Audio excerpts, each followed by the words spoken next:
First, let me say thank you for being a member of my inner circle. Bunch of interesting things going on. On September 12th, Speaker Kevin McCarthy announced an impeachment inquiry into Joe Biden. It will be conducted by a combination of the House's Judiciary Committee, Oversight Committee, and Ways and Means Committee, and James Comer, chairman of the Oversight Committee, will lead the investigation.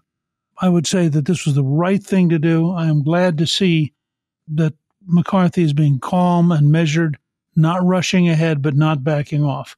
House Democrats, however, released a 14-page memo detailing what they called the overwhelming failure of the Republican investigation into Joe Biden.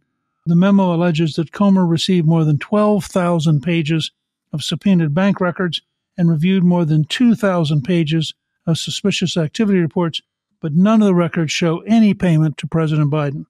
I think that over the next few weeks that will change, and I actually think there's a lot of questions out there that need to be answered.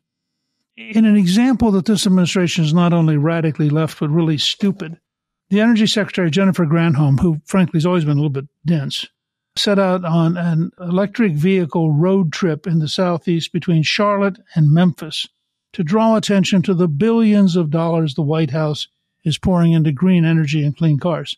However, they figured out that the trip actually required more work than driving a gas vehicle because many states simply don't have enough chargers. Apparently in West Virginia, for example, there are only 11 fast chargers in the entire state. The fact that they couldn't figure out how to plan a trip that enabled them to look good tells you a lot about how incompetent these people are. Robert Kennedy Jr. is part of a broad picture that I'm actually going to be writing about. He just did a very interesting piece in the Wall Street Journal and says it is pretty clear the Democratic National Committee does not want a primary. I don't want to say that they want a coronation, but I think that's a fair way to put it. They're essentially fixing up the process so that it makes it almost impossible to have democracy function. They're effectively disenfranchising the Democratic voters from having any choice about who becomes the Democratic nominee. Let me say also that I've been hearing from people about the no labels effort to create a third party, and the Democrats are working overtime to try to make them go through such legal problems that they'll spend all their money on lawyers and have no money left for politics. So it's not just trying to keep Donald Trump off the ballot, it's trying to keep anybody who's a threat to Biden from even being allowed to compete, which is the opposite of the democratic process. It's really, really challenging, I think, to see what's going to happen as this thing just gets worse and worse.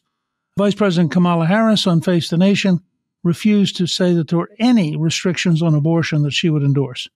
And so, in effect, she took the most radical position, which is any week, any time, if it's the 9th month and the last day, you can still abort the child, which is a position overwhelmingly rejected by most Americans, but tells you exactly where she is, the most radical vice president in American history, as well as, of course, the most incompetent.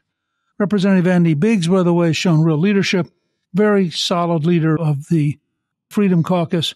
Biggs, on John Solomon Reports, did a podcast suggesting that there were ways to pass and keep the government running while at the same time negotiate over specific things. And I thought it was a real step in the right direction.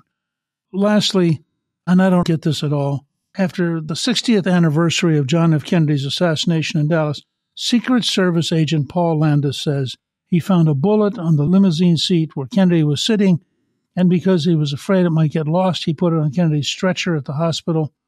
This is all kind of weird. He says, by the way, that he is certain that there was more than one shot fired, which, of course, is the dominant theory of everybody. I don't know why it took 60 years for this guy to speak up. I refused to get in the middle of it. I was in New Orleans at Tulane when the local district attorney went all out to try to prove that there was a conspiracy, and it just got to be sort of a nut show, frankly.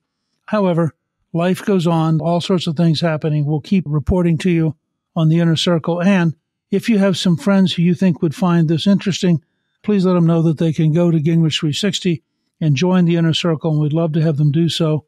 And, of course, again, we will in the near future have another town hall meeting where people can ask questions and can share their opinions.